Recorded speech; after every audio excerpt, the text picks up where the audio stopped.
स्त्री की कौन सी चीज उसे बिना बताए छूने से रातों रात भाग्य बदल जाता है। एक समय की बात है, माता लक्ष्मी भगवान विष्णु से मिलने के लिए जाती हैं और कहती है कि हे प्रभु, जब मैं आपसे मिलने के लिए आ रही थी तो मेरी नज़र रास्ते में मृत्यु लोक पर पड़ी। तो मैंने क्या देखा कि कुछ सुहागिन स्त्रियां आपस में चर्चा कर रही थी कि स्त्री की एक चीज छू लेने से किस्मत बदल जाती है और स्त्री के इस दिन चूड़ी पहनने से पति की उम्र कम हो जाती है। स्वामी, मैंने जब से उस चर्चा को सुना है मेरा मन विचलित हो गया है, इसलिए मेरा आपसे अनुरोध है कि आप मुझे मेरे इन प्रश्नों का उत्तर देकर संतुष्ट करें। भगवान विष्णु ने कहा, हे देवी, मैं तुम्हें तुम्हारे इन दो प्रश्नों के उत्तर एक छोटी सी कहानी के माध्यम से दूंगा।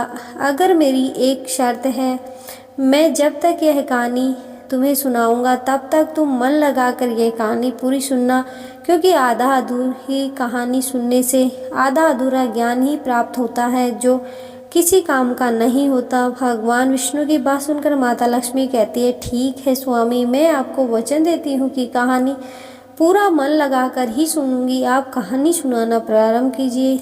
भगवान विष्णु कहते हैं, सुनो देवी, एक नगर में एक सेठ रहता था। वह बहुत ही धनवान था। उसके पास सब कुछ था, आलीशान दुकान थी, रहने के लिए अच्छा सा मकान था। उस सेठ के 3 लड़के थे। तीनों लड़कों की शादी हो चुकी थी। सेठ की 3 बहुएं थी। उनका स्वभाव बहुत ही अच्छा था। अपने सास ससुर और पति की खूब सेवा किया करती थी, इसलिए घर में सुख शांति का वातावरण था। सेठ के बड़े लड़के का स्वभाव अच्छा नहीं था, इसलिए सेठ ने बड़े लड़के की उसके माता पिता से नहीं बनती थी, इसलिए सेठ ने बड़े लड़के को धन नहीं दिया और अपने दोनों बेटों छोटे लड़कों को और 3 बहुओं को बांट दिया था, जिसकी वजह से बड़े लड़के की आर्थिक स्थिति अच्छी नहीं थी। भगवान विष्णु कहते हैं, देवी, एक बार सेठ अपने मन में सोचता है कि भगवान ने मुझे सब कुछ दिया है पर एक बेटी नहीं दी। यदि एक बेटी होती तो मैं अपने मन की सारी बातें अपनी बेटी को बताता और बेटी को बहुत ही लाड़ प्यार करता। भगवान विष्णु कहते हैं, देवी, सेठ अपनी सेठानी के साथ मैं अपना जीवन जी रहा था, मगर एक बेटी की कमी सेठ को हमेशा ही महसूस होती रहती थी। सेठ हमेशा अपने घर के पास स्थित मंदिर में श्री राधा रानी के दर्शन करने जाया करते थे। एक दिन जब सेठ मंदिर में राधा रानी के दर्शन के लिए गए, उस दिन मंदिर में एक संत पधारे हुए थे। सेठ को उदास देखकर संत ने सेठ से पूछा, तुम उदास क्यों हो? तो सेठ बोला, महाराज, मेरे कोई बेटी नहीं है, इसलिए मैं उदास हूँ। फिर संत मुस्कुराते और बोले, यदि जीवन में किसी का अभाव है तो उसकी जगह भगवान को बिठा देना चाहिए। सेठ बोला, महाराज, मेरे तो कोई बेटी नहीं है, तो मुझे क्या करना चाहिए? फिर संत बोले, सेठ, तुम एक काम करो, तुम बरसाने की बेटी श्री राधा रानी को ही अपनी बेटी क्यों नहीं मान लेते? भगवान विष्णु ने कहा, हे देवी, इस प्रकार संत की बात सुन कर के सेठ बहुत प्रसन्न हुआ और उसी दिन राधा रानी का एक बड़ा सा चित्र मंगवाया और उसे अपने कमरे में लगा लिया। अब तो सेठ का जीवन पूरा बदल गया। वह उठते बैठते सोते जागते श्री राधा रानी को अपनी बेटी मानकर उससे बातें करने लगते थे। और इतना ही नहीं, सेठ को अपनी बेटी राधा रानी को हर बात बताने में बहुत ही आनंद आता था। इस प्रकार सेठ की राधा रानी में ऐसी लगन लग गई कि जब भी वे दुकान जाते तो श्री राधा रानी को भोग लगाकर प्रसाद पाकर ही जाते और शाम को लौटते तो राधा रानी को प्रणाम करते और उनसे बातें करते और भोग लगाकर प्रसाद ग्रहण करते। भगवान विष्णु कहते हैं कि हे देवी, उस सेठ ने जब से राधा रानी को अपनी बेटी के रूप में स्वीकार किया, तब से सेठ हर समय प्रसन्नचित्त रहता। जब भी सेठ से कोई पूछता कि तुम्हारे कितने बच्चे हैं, तो सेठ हमेशा यही कहता कि मेरे 3 बेटे हैं, 3 बहुएं हैं और एक बेटी है। भगवान विष्णु ने कहा, हे देवी, एक दिन सेठ के घर में चूड़ी पहनाने वाली मणिहारी आई तो राधा रानी ने सोचा कि आज तो दिन ठीक नहीं है और आज के दिन चूड़ी पहनना शुभ नहीं होता। इसलिए श्री राधा रानी ने अपनी माया से उस मणिहारिणी की चूड़ियों का रंग खराब कर दिया, जिससे सेठ की बहुएं ने चूड़ी नहीं पहनी और मनिहारी को वापस भेज दिया। उधर जब 2 दिन के बाद वही मनिहारी उन चूड़ियों को देखती है तो वे चूड़ियाँ सुंदर हो जाती है। फिर मनिहारी उन्हीं चूड़ियों को लेकर सेठ के घर वापस आती है तो सेठ की बहुएं चूड़ियाँ पहनती हैं और बाद में राधा रानी भी चूड़ियाँ पहनने के लिए प्रकट होती है। जब राधा रानी प्रकट हुई तो मनिहारी ने जब राधा रानी का स्वरूप देखा तो मनिहारी उन्हें देखती ही रह गई। श्री राधा रानी मनिहारी से कहने लगी, मुझे भी चूड़ियाँ पहनाओ। उधर राधा रानी की बात सुनकर मनिहारी ने मन में विचार किया कि हो सकता है कि सेठ जी के घर कोई मेहमान आया हो, क्योंकि हमेशा तो मैं जब भी इस घर में चूड़ियाँ पहनाने आती थी तो सेठ की केवल 3 बहुएं ही दिखाई पड़ती थी जो हमेशा से चूड़ियाँ पहनती थी, मगर आज यह चौथी बेटी नजर आई है। लगता है कोई मेहमान होगी। भगवान विष्णु कहते हैं कि हे देवी। फिर ऐसा सोचकर उस मनिहारी ने राधा रानी को चूड़ियाँ पहना दी। अब राधा रानी चूड़ी पहन के एक ओट में जाकर अंतर्ध्यान हो गई। सभी को चूड़ी पहनाने करके मनिहारी हमेशा की तरह चूड़ियों का पैसा लेने के लिए सेठ जी की दुकान पर चली गई। फिर मनिहारी को देखते ही सेठ कहने लगा, लगता है घर पर चूड़ियाँ पहनाने गई थी। तुम हमारी तीनों बहुओं को चूड़ियाँ पहना कर आई हो। यह लो तुम्हारे पैसे। मैं तुम्हें देखकर ही समझ गया था कि तुम दुकान पर पैसे लेने ही आई होगी। और फिर सेठ ने मनिहारी को हर बार की तरह जितने पैसे देते थे उतने ही पैसे दे दिए। तो मनिहारी कहने लगी, सेठ जी, इस बार मैंने 3 जनों को नहीं बल्कि 4 जनों को चूड़ियाँ पहनाई है, इसलिए अब की बार मैं ज़्यादा पैसे लूँगी। भगवान विष्णु कहते हैं, हे देवी। मनिहारी की बातों को सुनकर सेठ कहने लगा, हमारे घर में तो 3 बहुओं के अलावा तो कोई चौथा है ही नहीं। फिर तुमने चूड़ियाँ किसे पहनाई?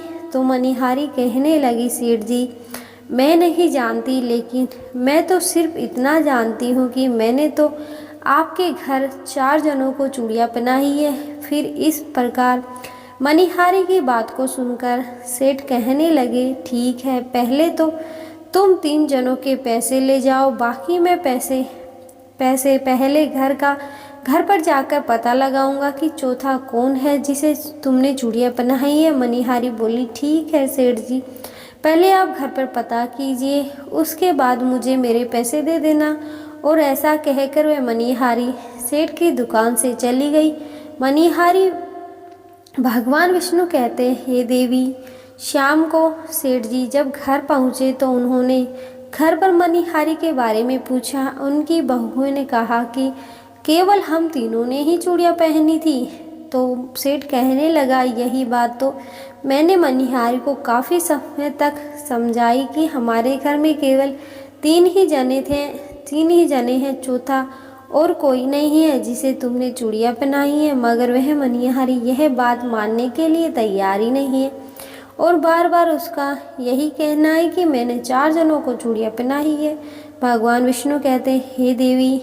इस प्रकार सेठ सारी बात भूल गया और अपने नित्य काम में लग गया। सेठ राधा बोलते हुए श्री राधा रानी को भोग लगा के भोजन ग्रहण करके सो गया। और जब सेठ को नींद आ गई तो सेठ के सपने में राधा रानी प्रकट हुई और उनकी आंखों में आंसू थे।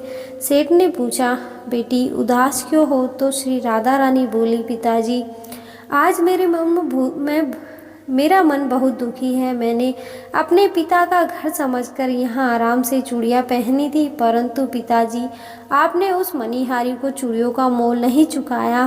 पिताजी, आपने मुझे बेटी तो बना लिया, परंतु आपको मेरी याद नहीं आई, आपने मुझे भुला दिया। इससे मैं बहुत दुखी हूँ। भगवान विष्णु कहते, हे देवी। फिर इतना सुनकर सेठ सपने में रोते हुए बोला, बेटी मुझे क्षमा कर दो, मुझसे बहुत बड़ी भूल हो गई। और सेठ तुरंत ही नींद से उठकर खड़ा हुआ और उसकी आंखों में आंसू की धारा बह रही थी। सेठ ने तुरंत ही तिजोरी से पैसे निकाले और मणिहारी के घर की तरफ चल दिया। सेठ ने मणिहारी के घर का दरवाज़ा खटखटाया। मणिहारी ने दरवाज़ा खोलकर देखा तो सेठ खड़े थे। मणिहारी कहने लगी, सेठ जी, इतनी रात को आपका कैसे आना हुआ? और फिर मणिहारी सेठ को अपने घर के अंदर ले गई। सेठ की आंखों में आंसू थे। फिर सेठ मणिहारी से कहने लगा, तुम्हारे जैसा बड़भागी कोई नहीं है, तुम तो बहुत ही भाग्यशाली हो।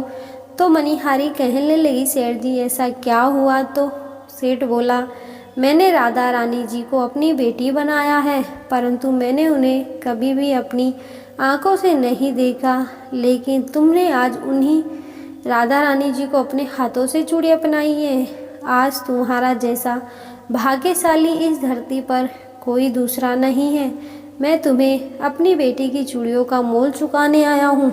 और यह कहकर सेठ जी ने रुपयों से भरी हुई थैली मणिहारी के सामने रख दी और कहा, इसमें से जो भी लेना है ले लो। भगवान विष्णु कहते हैं कि हे देवी, जब मणिहारी ने सुना कि स्वयं राधा रानी उनसे चूड़ियाँ पहनने आई थी तो मणिहारी की आंखों से भी आंसू की धारा बहने लगी और मणिहारी बोली, सेठ जी, मैं राधा रानी जी की चूड़ियों के पैसे कैसे ले सकती हूँ? ऐसा सौभाग्य किसे मिलता है जो मुझे मिला है, और मैंने राधा रानी को अपने हाथों से चूड़ियाँ पहनाई हैं। मैं आपसे बिटिया रानी की चूड़ियों के पैसे कभी नहीं लूँगी।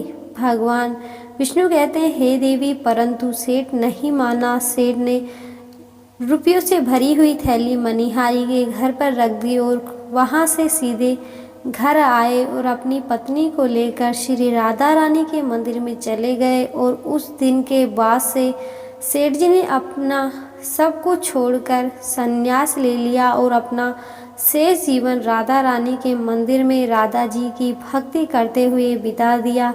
भगवान विष्णु कहते हैं, हे देवी, इधर सेठ मंदिर में राधा रानी की भक्ति में खो जाता है और अपनी पत्नी के साथ मंदिर में रहकर राधा रानी की भक्ति करने लगता है, और उधर राधा रानी बड़े लड़के के सपने में पहुंच जाती है और कहती है, तुम अपनी माँ की सेवा नहीं करते हो, इसलिए तुम्हारी ऐसी स्थिति है। तुम आज से ही अपनी माँ के चरण छूना प्रारंभ कर दो। रातों रात तुम्हारा भाग्य देखना कैसे बदलता है। भगवान विष्णु कहते हैं, हे देवी, इस प्रकार से सेठ का बड़ा लड़का अपनी माँ के चरणों को रोजाना छूने लगा और फिर धीरे धीरे बहुत बड़ा आदमी बन गया। उसके पास धन की कोई कमी नहीं रही। फिर भगवान विष्णु कहते हैं, हे देवी, तुम अपने पहले प्रश्न का उत्तर समझ लो। तुम्हारा पहला प्रश्न था कि स्त्री की कौन सी चीज़ उसे बिना बताए छूने से रातों रात भाग्य बदल जाता है। तो ठीक से समझ लो, जो इंसान सेठ के बड़े लड़के की तरह अपनी माँ के चरणों की सेवा करता है, माँ के चरणों का अमृत पान करता है, उसका सोया हुआ भाग्य जाग जाता है और एक दिन वह इंसान बहुत बड़ा आदमी बनता है। भगवान विष्णु कहते हैं कि हे देवी, तुम्हारे दूसरे प्रश्न का उत्तर सुनो। तुम्हारा दूसरा प्रश्न था कि स्त्री के किस दिन चूड़ी पहनने से पति की उम्र कम हो जाती है। तो सुनो, जिस दिन मणिहारी सेठ की तीनों बहुओं को चूड़ियाँ पहनाने के लिए आई थी तो राधा रानी ने देखा कि उस दिन मंगलवार था, इसलिए राधा जी ने अपनी माया से उन चूड़ियों का रंग काला कर दिया था, जिससे सेठ की बहुओं को चूड़ियों का रंग पसंद नहीं आया।